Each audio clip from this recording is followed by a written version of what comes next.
I pledge allegiance to the flag of the United States of America and to the republic for which it stands, one nation, under God, indivisible, with liberty and justice for all.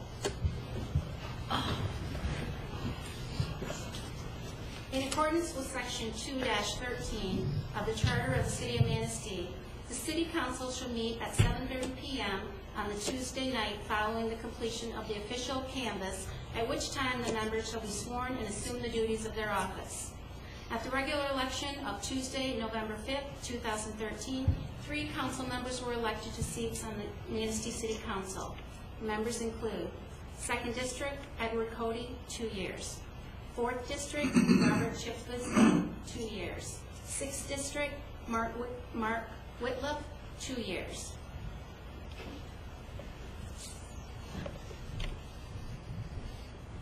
Will the newly elected council members please rise, raise your right hand, and repeat after me. I do solemnly swear I do solemnly swear that I will support the Constitution of the United States, that I will support the new Constitution of the United States, the Constitution of this state, the Constitution of this state, and that I will faithfully perform the duties and I will faithfully perform the duties of the office of City Council of the office of City Council for the City of Manistee, for the City of Manistee, State of Michigan, State of Michigan, according to the best of my ability. according to the best of my abilities. I also certify I also certify that I have not violated I have not violated any of the provisions any of the provisions governing municipal elections governing municipal elections in the State of Michigan, in the State of Michigan, as provided in Section 13-14 as provided in -13-14 of the Charter the Charter of the City of Manistee, Michigan. of the City of Manistee, Michigan. I don't know the first one.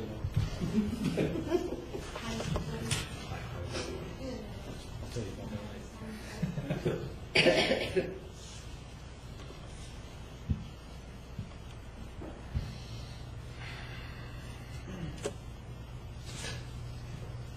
Thank you very much.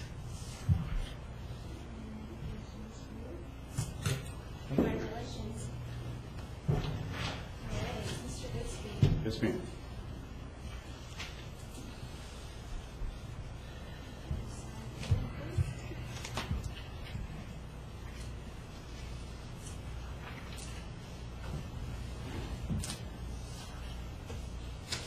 Congratulations. Thank you. No.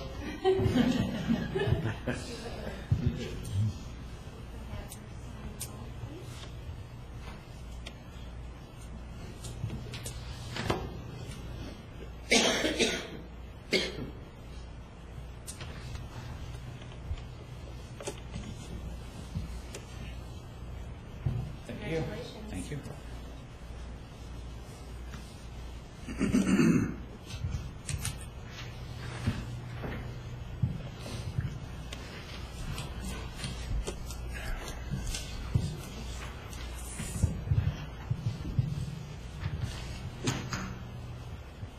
Okay, we'll do roll call.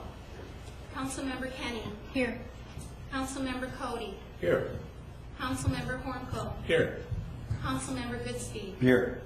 Councilmember Zaring. Here. Councilmember Whitlock. Here. Councilmember Gusted.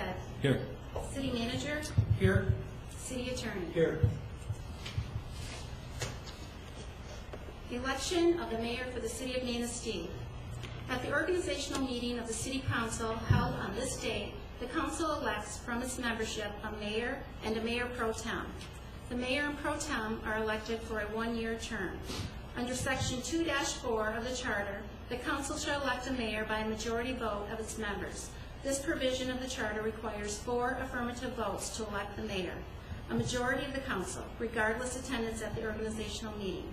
Sections 2-4 and 2-13 of the Charter would require that the Mayor be elected at the organizational meeting.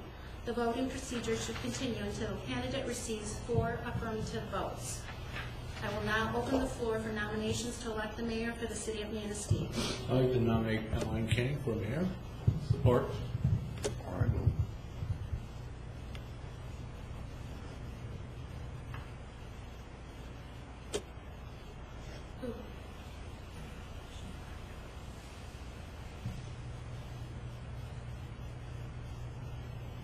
any other nominations? Are there any other nominations? Are there any other nominations? Hearing none, I'll call the roll. Councilmember Kenny. Kenny. Councilmember Cody. Yes. Councilmember Hornfeld. Kenny? Councilmember Goodspeed. Kenny. Councilmember Zarian. Kenny. Councilmember Whitlock. Kenny. Councilmember Gusted. Kenny? Congratulations, Councilmember Kenny was elected mayor.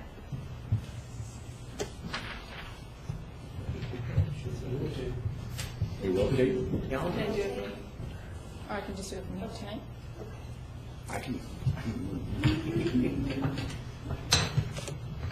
Thank you. We'll move on to the election of Mayor Pro Tem for the City of Manistee. The same provisions identified in the charter for the mayor apply for the Mayor Pro Tem. The Mayor Pro Tem serves as the mayor in the mayor's absence. At this time, I'd like to take nominations to elect a Mayor Pro Tem for the City of Manistee. I'd like to nominate Catherine Zering for Mayor Pro Tem. Support. Are there any other nominations?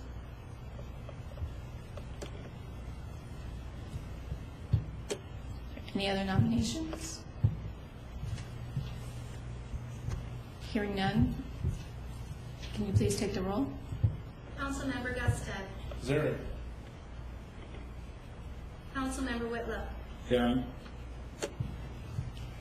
Councilmember Zarian. Zering. Councilmember Goodspeed. Zarian. Councilmember Hornfeld. Zary? Councilmember Cody. Sorry. Mayor Kenny. Zering. Congratulations. Thank you. Review of the City Council Guidelines. Under the adopted City Council Guidelines, the guidelines are reviewed at the organizational meeting of the City Council. While the guidelines may be amended at any time during the year, the organizational meeting is a traditional opportunity to review the operating procedures of the council. At this time, council can take action to review and/or modify the City Council Guidelines. Does anyone have any suggestions to remove or like to change any of the guidelines? I went through them 4 or 5 times, and I don't see any problems. Same for me. Yeah, I went through them. I looked at it. The only thing I was wondering if maybe the area where it says the packets would be distributed to the council, maybe update that to make it more relevant, more up to date now that we have iPads. I didn't know if that would section needed to be modified at all. We'll look at that. Sure. I had some question about the sensitivities I can be, the code of ethics with regards to membership, or election and council members. I don't know if that allows in the bylaws or not, but I think there may be some discussion to be had about behavior that doesn't exemplify what we expect out of this council and the city of Manistee. I don't know, criminal behavior or behavior that doesn't, again, exemplify what we expect out of this board. Again, does that, maybe I'll ask staff if that belongs in the bylaws or if that belongs in the city charter or something that, There is provision in, Councilman Gustet, there is provision in Michigan law that a city, a home rule city, can establish by charter a provision that would provide that a conflict like that or a criminal conviction like that could disqualify someone from serving a council. But that has to be something that, at least the provision that I'm talking about needs to be in the charter, not Okay. in just council guidelines. So, requirement of charter is that it has to be voted on by the public, not an ordinance. That's correct. okay. But what if the activity happens during service? So we have a council member that commits a crime or some other code of ethic violation. Your question would be, how do we deal with that individual while they're on council? Yeah. There is statutes as well that deal with that if there is a criminal act from which a council person receives some financial benefit, that there are laws that would, without it being in the charter, would Okay. then require their removal. Okay. Either misdemeanor or felony? If there's something that occurs while in part of their service as council person, yes. Sort of like the Kwame Kilpatrick thing in Detroit, I think. Had he been still mayor, that would have been grounds for removal. Would you like for us to have Mr. Saylor provide some of those laws for your review, council? We currently can do so. Just as information. You've asked a question, so we can provide that information. So there's nothing the council can do unless it's in the charter? Well, no, nothing, I shouldn't say that. There's nothing you can do about something that happens that is not during your service as a council person. There's other statutes that govern elected officials receiving improperly financial benefit as a result of their elected office. And so there's other statutes that disqualify a person from serving under those circumstances. I could gather that information and provide it to you so you're aware of it. I don't think it's anything that, with regard to the council guideline policy, needs to be. Thank you. We'll put that information together and get it to City Council. Okay. And then after you review it, if we have additional questions, and if we need to schedule more time towards that, perhaps that might be a work session discussion in the future to go over that information. Okay.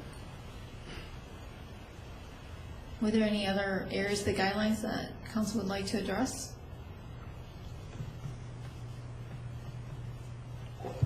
Seeing none, we'll move on. Consideration of establishing regular meetings for 2014. In accordance with Section 2-13 of the Charter, the City Council shall meet in public session at least twice each month at such times as may be prescribed by the rules.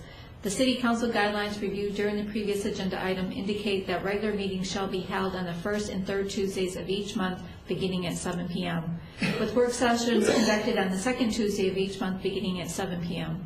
This results in the attached schedule for regular meetings and work sessions throughout the year 2014.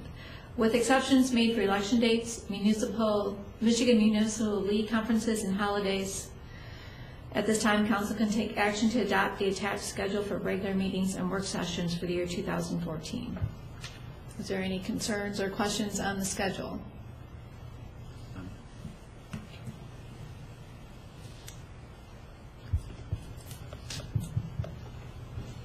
There are times when things pop up, the meetings change, dates change, and we've been flexible as a council in the past when those have come up, but this is the best information we have available at this point in time. Looking forward to 2014.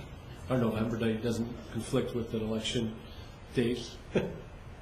We would have had that conversation with the clerk's office to double check that.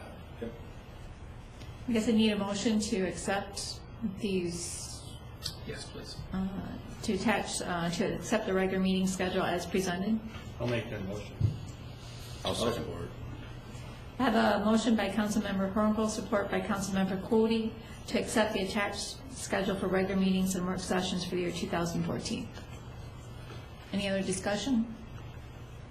If not, Mary, can you please take the roll? Councilmember Whitlow. Yes. Mayor Pro Tem Zaring. Yes. Councilmember Goodspeed. Yes. Councilmember Hornful. Yes. Councilmember Cody. Yes. Mayor Kenny. Yes. Councilmember Gusted. Yes. Motion approved, ma'am. Thank you. Seeing nothing else on the agenda, I'd like a motion to adjourn. I'll make it. Second. Support. Meeting adjourned. Right.